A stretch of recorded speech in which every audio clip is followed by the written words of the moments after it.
Perfecto. Buenas noches, queridos compañeros, queridos docentes, al personal también de la UDABOL, estudiantes y todo simpatizante que está aquí en los 90 días de oración orando por nuestro país, Bolivia. Esta noche es especial porque justamente hoy es 6 de agosto, día del bicentenario de nuestro país, celebramos la independencia de nuestro país y creo que todo boliviano se siente muy contento por esta razón, así que es un día especial para poder orar justamente por este país tan lindo donde nos ha tocado nacer, donde nuestro Padre nos ha colocado para vivir, para servir, ¿no es cierto? Estamos en el día 52 de los 90 días de oración y hoy nos toca orar por los niños en centros de acogida. Sabemos que en nuestro país hay bastante niño abandonado, niño huérfano que terminan en centros de acogida.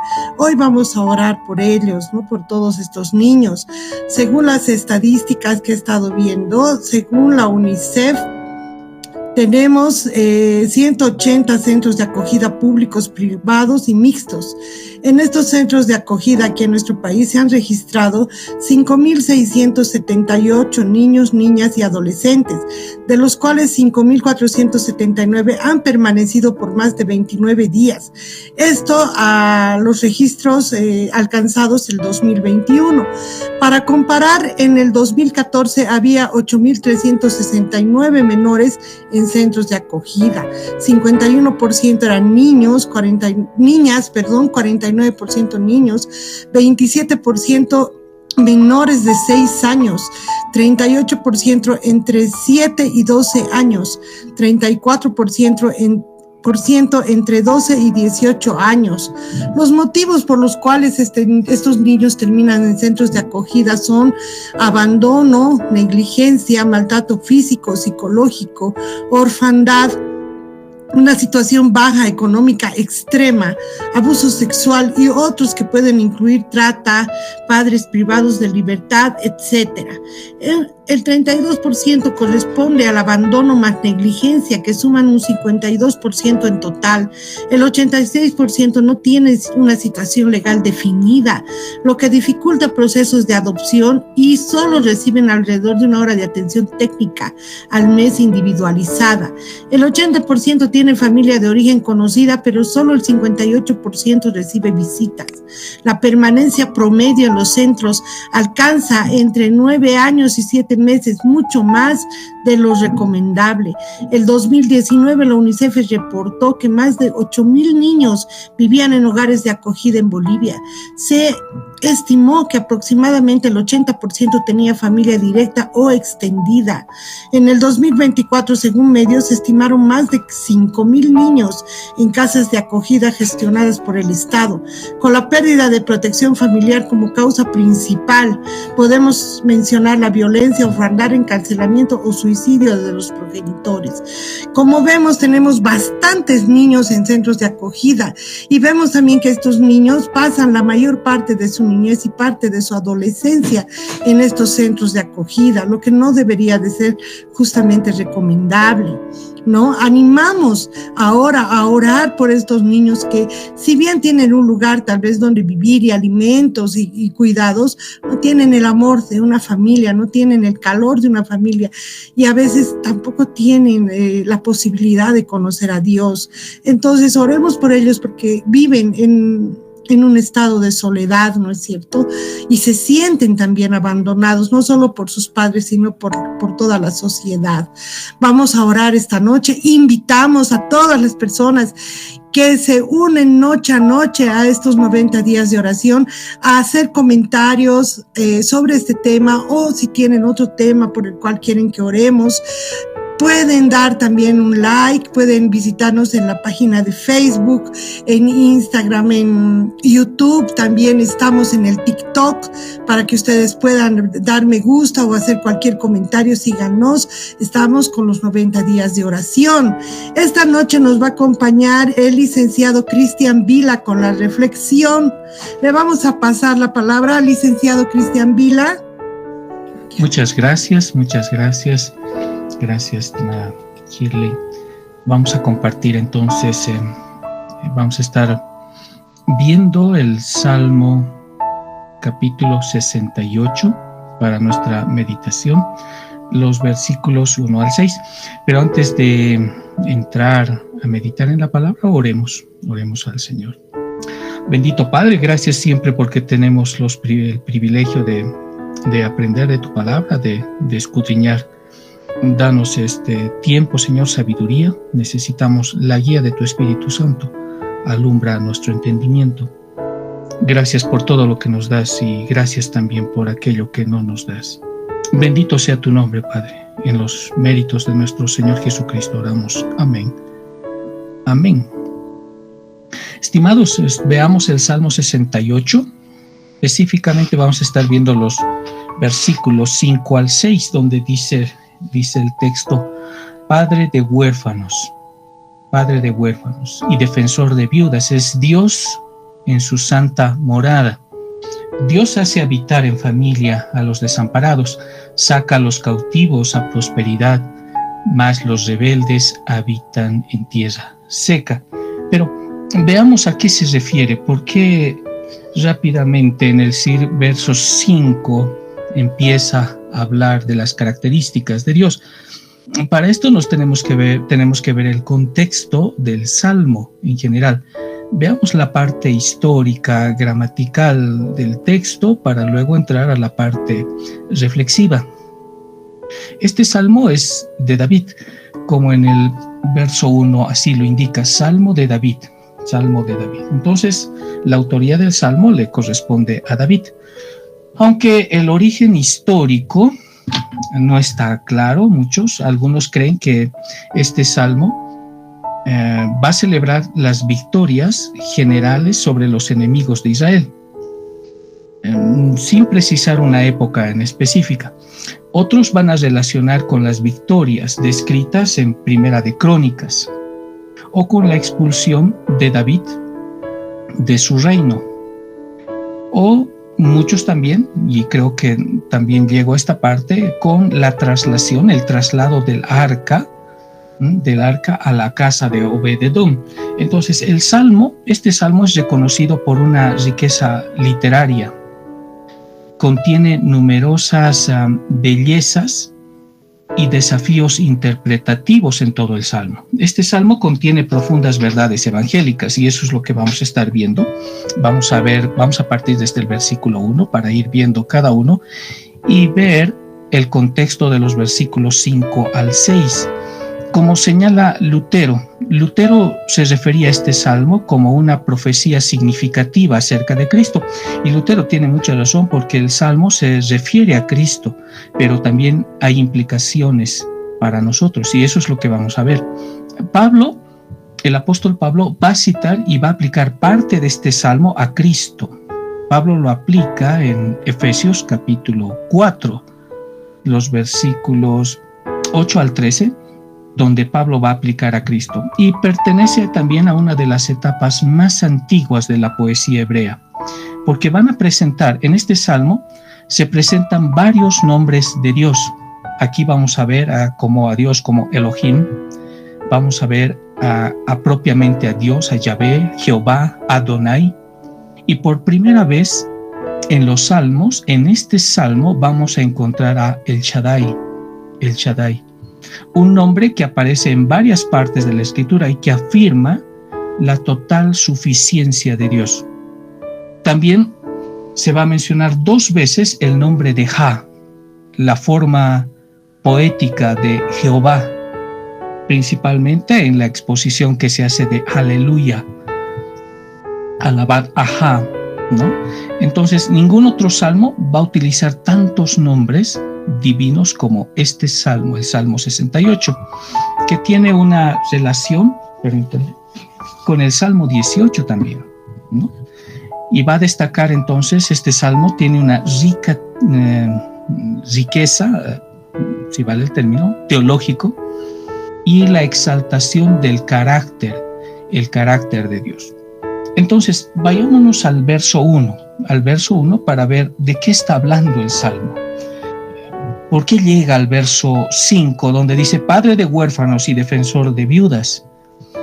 El Salmo 1 dice, levántense, Levántese Dios, dispérsense sus enemigos y huyan también delante de él los que le aborrecen.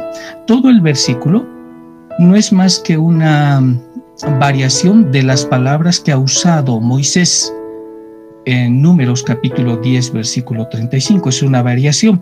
Y al respecto podemos decir que el versículo 1 de este salmo contiene el resumen. Es un resumen de todo el Salmo 18. Por eso es importante ver el contexto. Calvino y otros también, con razón, van a considerar el primer versículo como un prefacio de todo el Salmo, como si contuviera el tema general para hablar de todo el Salmo. Y es cierto, porque el versículo 1 nos hace todo el resumen, es un prefacio de todo lo que va a hablar el Salmo 68. Veamos el verso 2.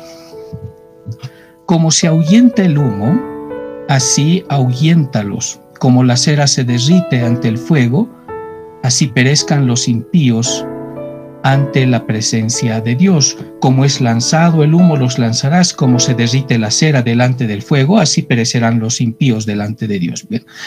Aquí Lutero señala que el humo y la cera son dos, como él decía, son dos poderosos emblemas que van a ilustrar la fragilidad de los enemigos de Dios. El humo desaparece ante el viento. La cera se derrite con el fuego. Entonces, es una comparación muy descriptiva hacia aquellos que creen poder desafiar al cielo y a la tierra, estar en contra de Dios. Entonces, con razón dice el Salmo, ¿no? Como es lanzado el humo, los lanzarás. Como se derrite la cera delante del fuego, así perecerán los impíos delante de Dios. Y estas imágenes que está utilizando el Salmo 2, el Salmo 68 en el verso 2, estas imágenes se usan en varios salmos. Está en el Salmo 37, por ejemplo, en el Salmo 102, el Salmo 22, en el Salmo 97, donde simboliza la desaparición, la disolución de los impíos. La palabra hebrea que aparece perecer es la misma que va a utilizar en Jueces, capítulo 5, el verso 31, donde en ese pasaje de Jueces, Débora canta. Y ella canta, dice, así perezcan, oh Yahvé, todos tus enemigos. Entonces, tanto alejar como perecer, noten que el tiempo está en futuro. Y va a confirmar también el carácter profético de este salmo. Débora, en Jueces, concluye con un contraste de bendición. Y dice, pero que los que le aman sean como el sol cuando sale con su fuerza. Entonces es un mensaje que también se refleja en las palabras de David. Ahora, noten el versículo 3. El versículo 3 es importante. Mas los justos se alegrarán, se gozarán delante de Dios y saltarán de alegría. Aquí debemos resaltar el tiempo en el que se escribe el verso 3. Justos está en plural. Y eso tiene una razón, porque muestra que todos están incluidos. Todos los justos están incluidos. Es por eso que justos está en plural. Los verbos aquí también están en futuro. Alegraos, regocijaos, regocíjense. Los verbos de este versículo van a contrastar directamente con lo que se expone en el versículo 2. Ahora, noten el versículo 4. Cantad a Dios, cantad alabanzas a su nombre. Cantad a Dios, cantad salmos a su nombre. El primer verbo en este pasaje está relacionado con la palabra canción y el segundo está relacionado con salmo, como se indica en el título. El primero es el mismo que aparece en Salmo 13, en el Salmo 65. El segundo se encuentra en el Salmo 7, en el Salmo 9, en el Salmo 61, que muchos van a traducir como cantar salmos. La exhortación en este pasaje es a ensalzar, al que cabalga sobre los cielos por su nombre, es decir, ajá, es decir, a Dios. Deberían regocijarse delante de Él. Es un llamado a regocijarse, es un llamado a exaltar a Dios. Es la exhortación a ensalzar a Dios que cabalga por el desierto. Ajá, este es su nombre. Que exalten a Dios delante de Él. Y la palabra hebrea que se utiliza aquí para exaltar se va a usar también y se ha usado en Éxodo, en Proverbios, con el mismo sentido. Sin embargo, en Isaías 57, esta palabra se traduce también como allanar, y es el sentido que está dando este salmo aquí. Exalten a Dios, es decir, allanen, preparen camino, como decía Diodati. Diodati comenta sobre esta diversidad de la traducción, y él dice lo siguiente, y él habla de esto, dice que los términos provienen de las costumbres de preparar y reparar los caminos para la entrada triunfal de los reyes, asegurando que no haya obstáculos ni daños. Y en este contexto entonces se refiere a la preparación para la llegada del arca del pacto. Es en relación a este salmo. Más profundamente, para los preparativos espirituales para la venida de Cristo en un mundo desolado, en un mundo vacío, vacío de justicia, vacío de vida. Estos preparativos fueron realizados por los profetas. Por ejemplo, vamos a ver a Juan el Bautista. La expresión por su nombre, Ja, va a indicar que Cristo viene con su nombre verdadero, Jehová, es decir, el autoexistente, independiente, eterno, inmutable. Y las razones, ahora, noten, hasta aquí el versículo del Salmo 68 ha estado hablando del carácter de Dios, que deberíamos regocijarnos. Ha hecho un contraste entre los justos con los impíos. Ahora nos va a mostrar en esta parte las razones por qué nosotros deberíamos regocijarnos, por qué nosotros deberíamos exaltar a Dios. Y las razones por las que deberíamos exaltar a Dios, las razones por qué Dios debe ser exaltado, nos da desde el versículo 5. El versículo 5 y 6 empiezan diciendo, dice así, y leo: Padre de huérfanos, defensor de viudas, es Dios en su santa morada. Dios hace habitar en familia a los desamparados, saca a los cautivos a prosperidad, mas los rebeldes habitan en tierra seca. Ahora, aquí nos dice con claridad por qué deberíamos regocijarnos. Y aquí los primeros términos en el versículo 5 nos hablan que es padre de los huérfanos. Huérfano, a menudo, huérfano de padre, está unido a extranjero y también está unido a viuda. Muchas veces los tres términos van juntos en las Escrituras. Huérfano de padre, está muy unido a extranjero y está unido también a viuda. A veces el extranjero, el huérfano y la viuda se van a nombrar juntos. Por ejemplo, en Deuteronomio capítulo 24 va a nombrarlos de manera conjunta.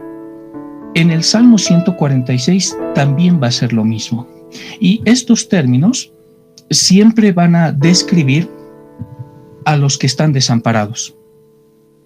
Estos términos siempre se refieren entonces a personas en una condición de abandono, a una condición de desamparo.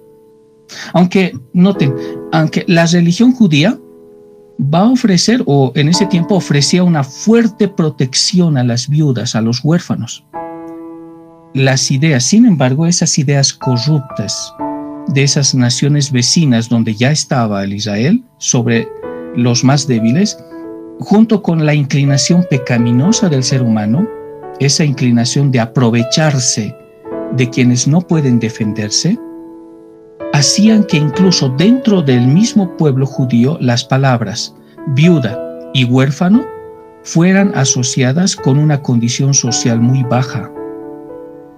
En este sentido, en el comentario de Calvino, Calvino escribe que no hay duda de que los huérfanos y las viudas se mencionan como representantes de todos aquellos que el mundo suele ignorar, considerándolos indignos de atención. Normalmente dirigimos nuestros intereses hacia quienes pueden ofrecer algún beneficio a cambio. Tendemos a ofrecer o favorecer a los que tienen posición o prestigio, mientras que desprestigiamos o despreciamos o descuidamos a los pobres. Por eso aquí se presenta en el carácter de Dios que es padre de huérfanos, defensor de viudas, padre y juez. Noten lo que nos dice el versículo 5. Padre de huérfanos y defensor de viudas es Dios en su santa morada. Dos características de Dios, padre y juez. Padre y juez parecen llevar el sentido general de defensor, protector. Otra palabra puede ser vindicador. El primero va a expresar, padre, expresa la piedad, la ternura de Dios. El segundo, que nos dice que es defensor, y en un sentido está hablando de juez, nos muestra su autoridad y la capacidad que tiene Dios de proteger. Ahora, el verso 6 es importante también porque no separa el discurso. Sigue, dice, Dios hace habitar en familia a los desamparados, saca a los cautivos a prosperidad, mas los rebeldes habitan en tierra seca. Ahora, entonces, según el versículo 6, Dios pone a los solitarios en familias. Y aquí el versículo sugiere ciertos aspectos. Primero, que Dios hace que los de temperamento semejante habiten en una casa, es decir, los solitarios. Dios da al solitario un hogar. Y se interpreta la palabra solitario en esta parte no como siendo soltero, no tiene ninguna relación. Se interpreta la palabra solitario aquí como indigente. Y le da el siguiente sentido. Entonces, Dios ayuda al necesitado para que pueda permanecer en un hogar y no se vea obligado a buscar refugio en tierra extranjera o en tierra extraña. Dios provee a los completamente desamparados, y no solamente eso, sino los instala en moradas confortables. Dios hace entonces que los solitarios, los indigentes, habiten en casas.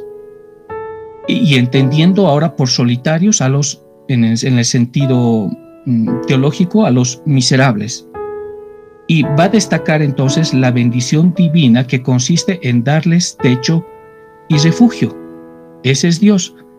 Ahora, Dios está trayendo también a casa a sus elegidos, en ese sentido, entendiendo desde el cautiverio babilónico.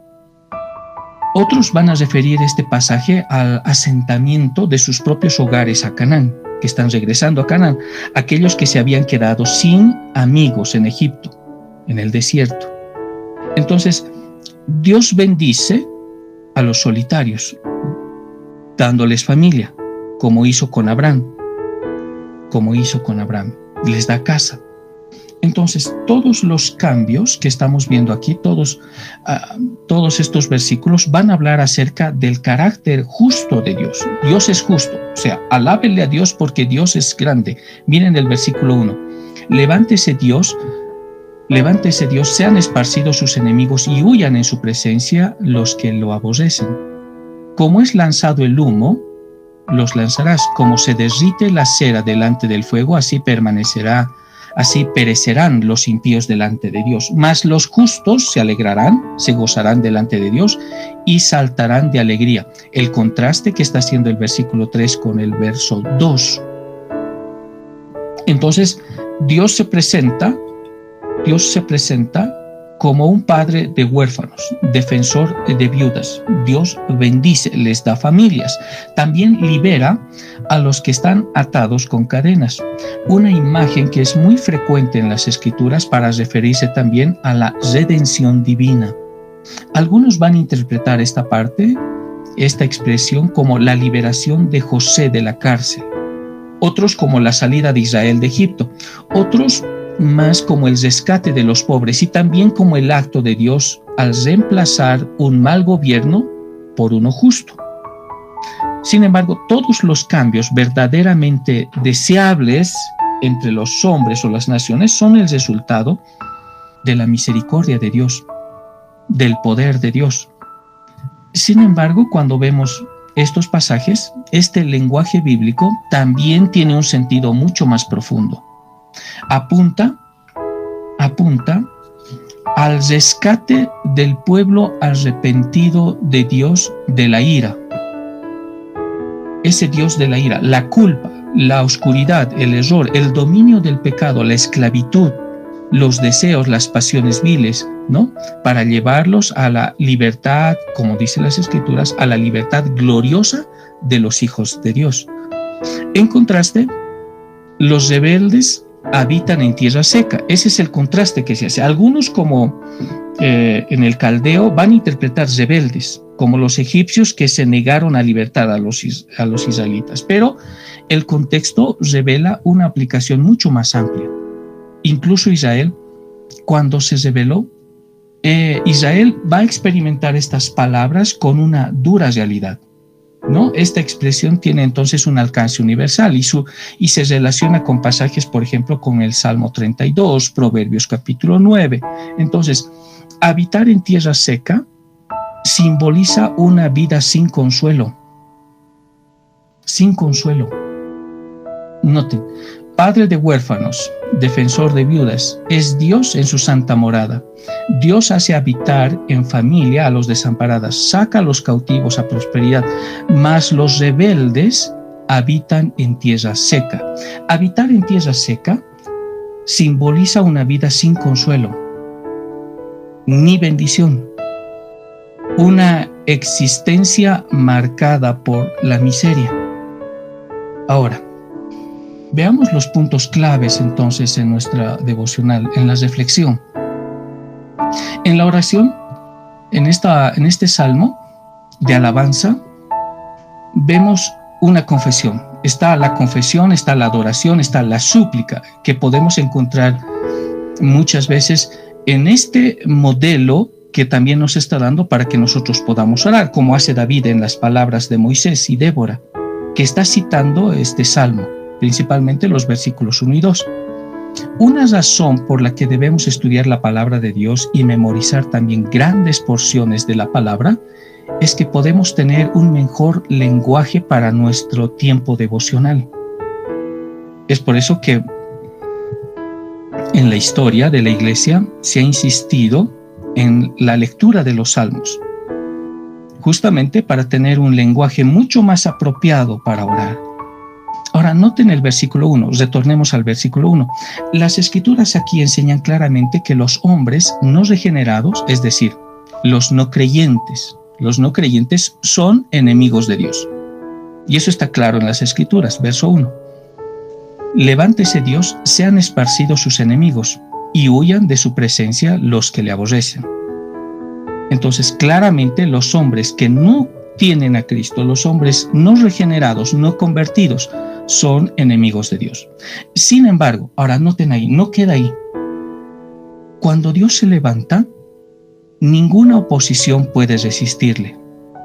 Todos sus enemigos dice que son dispersados. Y tanto los poderes de la tierra como los del mismo infierno se desvanecen ante Dios. Aunque Dios puede soportar con paciencia los vasos de ira, ¿recuerdan Romanos? Va a llegar el momento en que va a actuar con poder. Lutero, en este versículo, va a ilustrar claramente esto, cuando él recuerda cuando los judíos pensaban haber vencido con la muerte a Cristo con la muerte, Dios los resucitó.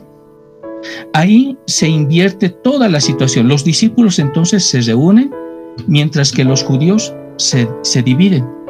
Algunos para salvación por la gracia y otros para juicio bajo la destrucción romana. Ahora, noten el verso 2, estamos viendo las partes para reflexionar. La destrucción de los impíos es fácil y natural para Dios. Y eso es lo que nos dice en el Salmo 2. Como el humo que se disipa o la cera que se derrite. Verso 2. Aunque aparenten fuerza los enemigos de Dios, aunque aparenten arrogancia, su ruina es inevitable. Y aquí se señala que Dios no necesita grandes preparativos para vencer a sus enemigos. Él puede disiparlos con un simple soplo. Además, vamos a observar que las Escrituras, estimados, van a establecer un contraste claro y justo entre los impíos y los justos.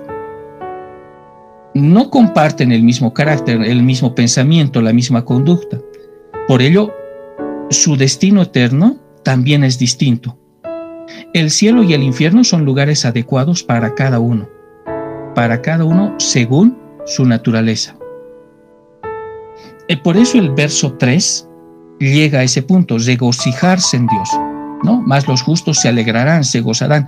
Regocijarse en Dios no solo es un privilegio, como nos muestra en el versículo 3, es un deber. Quien conoce, quien ama a Dios, quien ha experimentado su gracia salvadora, no debería entonces ser apático en su alegría. Aunque también recibe poco o puedes recibir poco, puedes regocijarse también poco, ¿no? El que recibe poco, poco se regocija. El creyente tiene razones abundantes, según este salmo, para gozarse profundamente en Dios.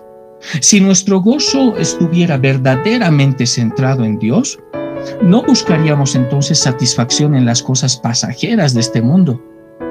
Pues cuando el corazón está lleno del gozo divino, las vanidades, esas vanidades terrenales pierden su atractivo. Aquí, entonces, no solamente es un privilegio alabar a Dios, sino es un deber. Y nuestra alegría, según el versículo 4, debe ser tanto viva como de forma solemne. Es decir, siempre tomar una forma devocional. Nuestra alegría siempre debería tomar una forma devocional, como dice la Escritura. ¿Está alguno alegre? Cante salmos. No hay momento, situación o circunstancia que no demande alabanza a Dios. Estimados, tenemos motivos abundantes para alabar a Dios. Dios mismo, un motivo es Dios mismo, sus perfecciones, sus obras, su palabra, Cristo mismo, los beneficios de la salvación, el día del Señor con su influencia santificadora, ¿no? Además, las provisiones como el Señor nos da, el alimento, el vestido, el hogar, los amigos. Si somos cristianos, todo es nuestro. Y así, entonces, no podemos alegrarnos demasiado en el Señor, tampoco podemos exaltarlo en exceso. Aquí nos muestra entonces que la verdadera adoración se da cuando nosotros comprendemos realmente quién es nuestro Dios, y las razones para alabarlo están marcadas en el versículo 5 al 6 en adelante. Padre de huérfanos y defensor de viudas. Agravamos profundamente a Dios, ofendemos profundamente a Dios cuando nosotros no le damos el honor que merece por su amoroso cuidado. Ese cuidado que Dios tiene hacia las viudas, hacia los huérfanos, hacia los extranjeros, hacia los prisioneros y todos los desamparados de la tierra, como menciona en el verso 5 y 6. Dios es glorificado cuando la viuda puede testificar que no fue desamparada. Dios es glorificado cuando el huérfano puede testificar que nunca le faltó nada. Dios es glorificado cuando el extranjero halla amigos. Dios es glorificado cuando el prisionero que encontró la luz, ha encontrado la luz en su propia oscuridad. Como dice Scott, él dice lo siguiente: la condescendencia de Dios es tan grande como su majestad, pues acoge a los más oprimidos como hijos suyos. Ahora nos preguntamos en nuestra reflexión, ¿pero qué significa que Dios sea padre de huérfanos? Miren, esto es importante. De todas las maneras en que el Señor Dios Todopoderoso, como se presenta aquí, Dios es Shaddai, de todas las maneras en que el Señor Dios, que es todopoderoso, de todas aquellas maneras que Él pudo haber escogido para relacionarse con la humanidad, Dios escogió un lenguaje de familia. Él pudo haberse descrito a sí mismo como un dictador benevolente o un juez amable o un propietario paciente. Pero en lugar de todo eso, Él escoge la palabra padre. Él mismo se presenta como un padre porque todos sabemos lo que un padre es y lo que un padre hace. Incluso si no tuvimos padres terrenales que nos trataron bien, tenemos una comprensión inherente de lo que debería ser un padre bueno. Dios ha plantado ese entendimiento en nuestros corazones. Todos tenemos la necesidad de ser amados, todos tenemos esa necesidad de ser apreciados, protegidos y de ser valorados. Idealmente, un padre terrenal va a satisfacer esas necesidades, pero incluso si no lo hace, Dios lo hará. Recuerdan, Jesús enseñó a sus discípulos a que se dirigieran a Dios como un padre. Y esto va a denotar la fuerza, la protección, la provisión de Dios. Y a lo largo, estimados, de toda la Escritura, Dios describe su amor por nosotros como el amor de un padre afectuoso. Dios tiene un lugar especial en su corazón para los huérfanos. Deuteronomio capítulo 24 lo va a reflejar de esa manera. Jeremías capítulo 49, lo mismo. Santiago capítulo 1, de la misma manera.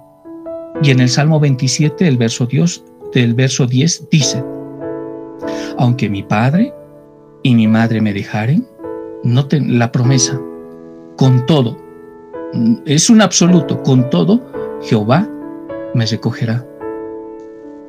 Dios sabe que muchas veces los padres terrenales han estado ausentes o no han desempeñado su tarea. Él, estamos hablando de Dios, Él ofrece cumplir con la función de un padre.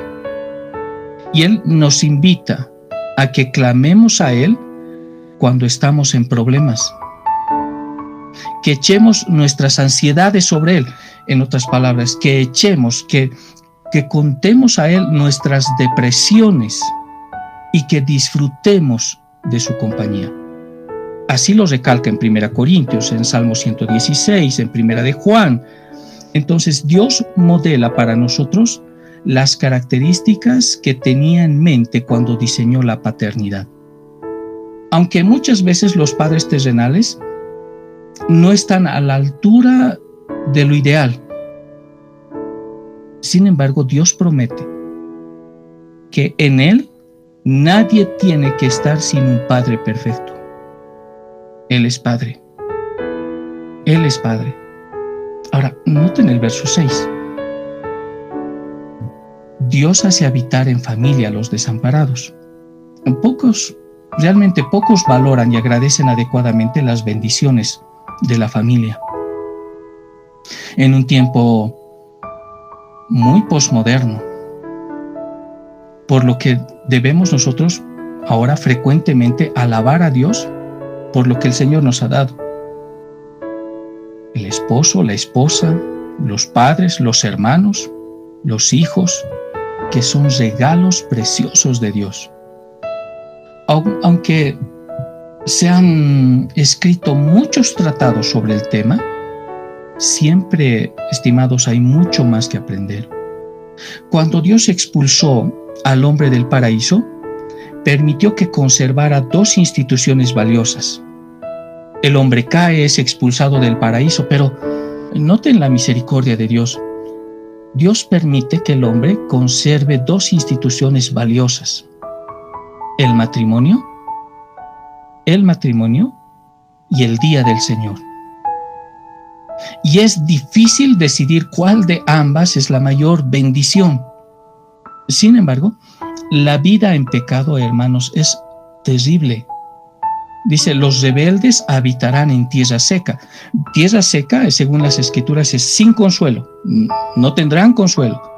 Nadie encuentra verdadero consuelo en el orgullo. Nadie encuentra consuelo en la mentira.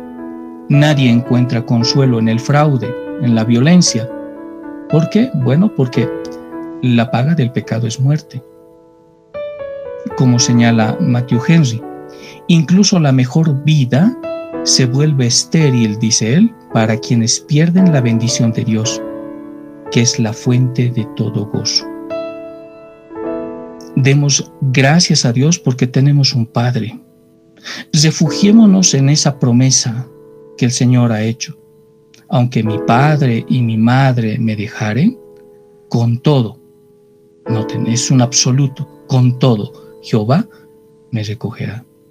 Y oremos por los desamparados, que Dios en su providencia también les conceda esta gran bendición de ser hijos de Dios. Muchas gracias por este tiempo. Oremos brevemente. Bendito Padre, te damos gracias, Señor, porque tenemos ese enorme privilegio de acudir a ti como un Padre. Gracias porque nos has adoptado en tu familia, somos tus hijos. Gracias, Señor, porque no solamente has prometido escucharnos, sino que has prometido también responder nuestras oraciones. Hoy queremos orar, Señor, por los desamparados. Que tu mano de bendición, tu mano de misericordia, sea extendida sobre cada uno de ellos, que conozcan de tu evangelio. Gracias por todo esto. En los méritos de Cristo oramos. Amén. Amén. Amén, licenciado. Muchas gracias por esa reflexión. Ahora vamos a continuar. Vamos a leer un salmo, el Salmo 46, que nos dice: Dios es nuestro amparo y fortaleza, nuestro pronto auxilio en las tribulaciones.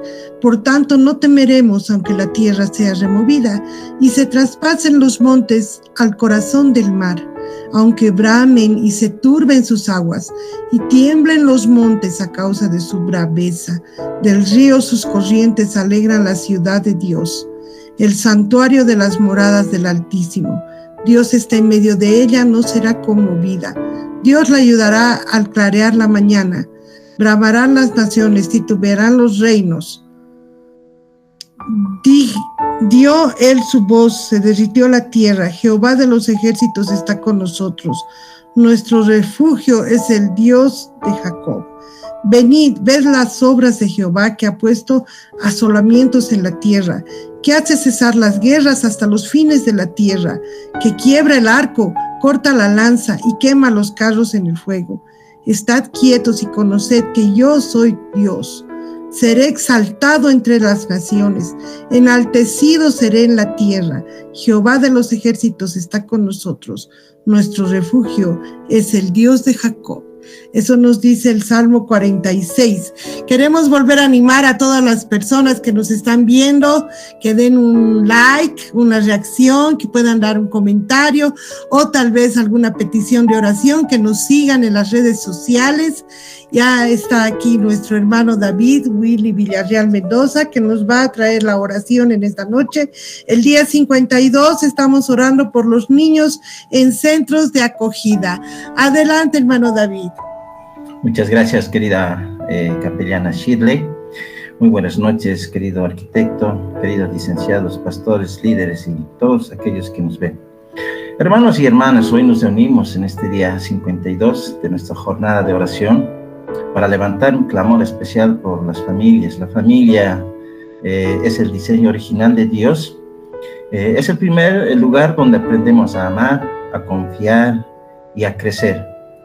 Es en la familia donde formamos nuestro carácter y donde muchas veces también enfrentamos nuestros mayores desafíos.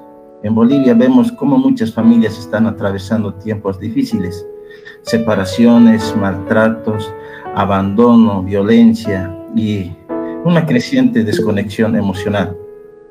Esto no es lo que Dios soñó para nosotros. Él desea familias unidas, llenas de amor, comprensión y fe. Y hoy oramos por 3 cosas muy importantes. No sé si usted se refleja con los puntos que hemos mencionado y tal vez tiene algún familiar que está pasando por estas situaciones, entonces se puede unir en esta oración.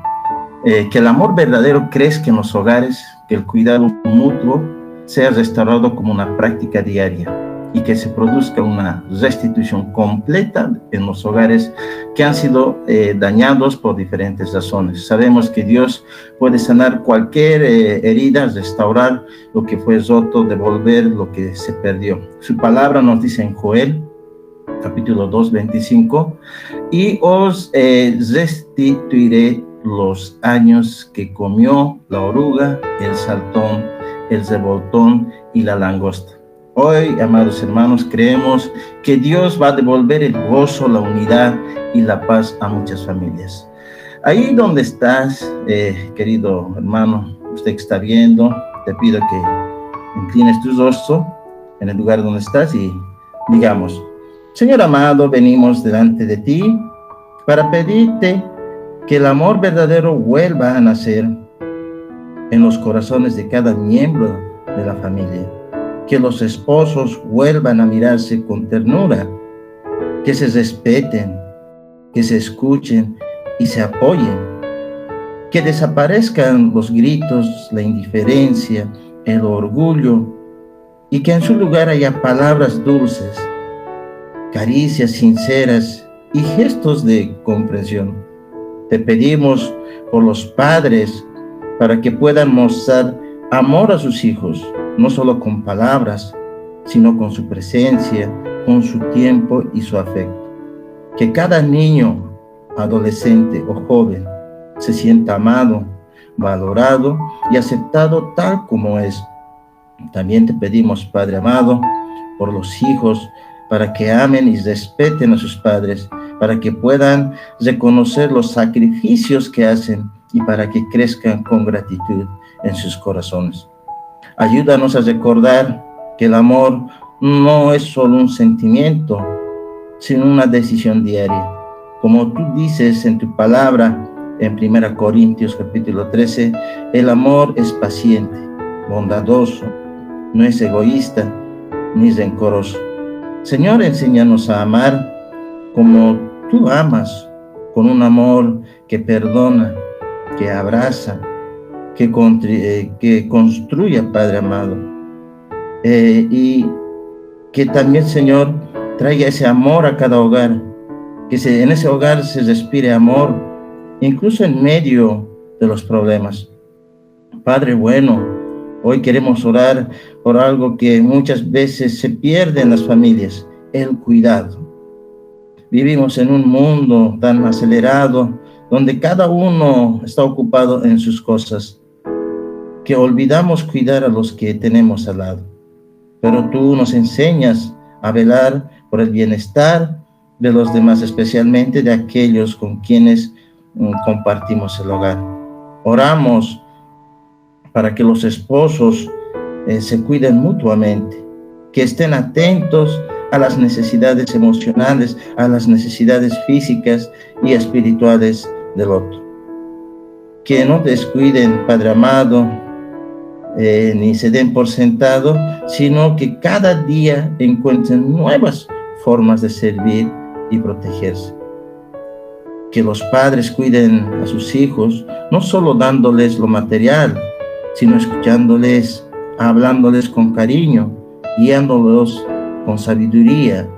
También oramos para que los hijos aprendan a cuidar a sus padres, especialmente cuando envejecen o se enferman. Que entiendan que cuidar es una forma de amar. Señor, queremos hogares donde todos se sientan seguros, acompañados y valorados, donde nadie se sienta solo, ignorado o desechado. Que el cuidado sea una costumbre, una forma de vida, una expresión natural de tu amor. Señor, de restauración, tú eres el único que puede devolver lo que se ha perdido. Hoy oramos por la restitución de las familias en Bolivia. Hay hogares que han sido dañados por el pecado, la infidelidad, el abandono, la violencia o el egoísmo. Hay personas que llevan años sin hablar con un ser querido, que viven con heridas profundas, con resentimiento, que no sanan. Pero tú eres un Dios que puede hacer nuevas todas las cosas. Te pedimos que comiences una obra de restitución en cada hogar. Que las parejas que están distanciadas vuelvan a buscarse, que los hijos que se alejaron regresen, que los lazos rotos vuelvan a unirse. Que donde hubo dolor, ahora haya sanidad. Que donde hubo separación, ahora haya reconciliación. Señor bendito, levanta lo que está caído, repara lo que está roto y trae esperanza donde ya no lo hay. Como dice en Isaías 61, versículo 1, tú has venido a sanar a los quebrantados de corazón y a anunciar libertad a los cautivos. Te pedimos que liberes a las familias de todas las cadenas donde están atados, ya sea alcoholismo, pobreza, vicios, odio, orgullo, silencio, miedo, vergüenza. Que el perdón sea liberado, que el amor sea restaurado y que la alegría vuelva a llenar los hogares. Que muchas familias puedan testificar de cómo tú cambiaste su historia. Gracias, bendito Padre, Señor, por escucharnos. Gracias porque sabemos que tú amas a las familias y que están actuando ahora mismo, Padre amado, tu Santo Espíritu en cada hogar. Te pedimos que nos permitas que esta oración no solo queden palabras, sino que produzca cambios reales en nuestros corazones y en nuestras acciones. Ayúdanos a ser parte activa de la sanidad de nuestras familias. Danos la humildad para pedir perdón, el valor para tomar la iniciativa y el amor para seguir insistiendo, aun cuando todo parece difícil. Señor, queremos ser instrumentos de restauración, comenzando en nuestra propia casa. Que nuestras palabras edifiquen, que nuestras actitudes reflejen tu amor y que nuestras decisiones ayuden a construir familias fuertes, saludables y llenas de fe, en el bendito nombre de tu Hijo Jesucristo y el Espíritu Santo. Amén, amén y amén. Hermanos, no olvidemos que la familia es un regalo precioso de Dios. Hoy hemos orado, pero también debemos actuar.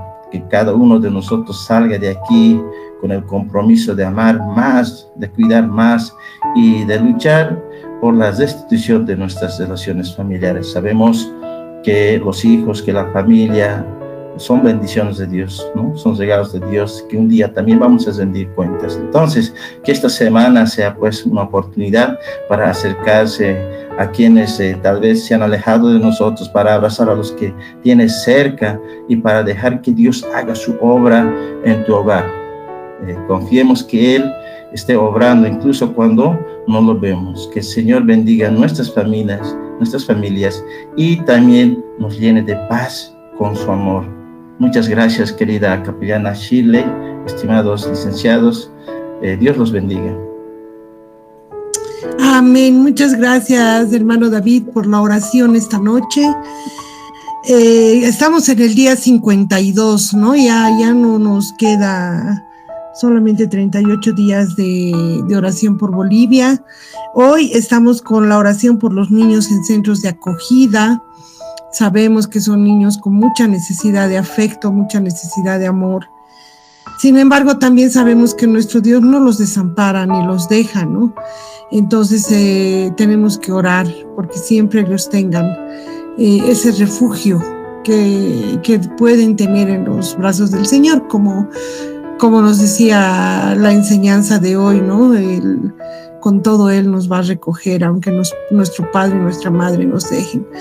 Entonces queremos invitar de nuevo a que nos sigan en las redes sociales, Facebook, TikTok, YouTube, ¿no? Dando un comentario, dando un like, para que esta oración se pueda seguir difundiendo. Estamos contentos porque todavía no hemos decaído en esta oración, seguimos y vamos a seguir mientras el Señor nos los permita. Amén. Bueno, mañana les esperamos entonces a las 10 de la noche. Muchas gracias y que Dios los bendiga.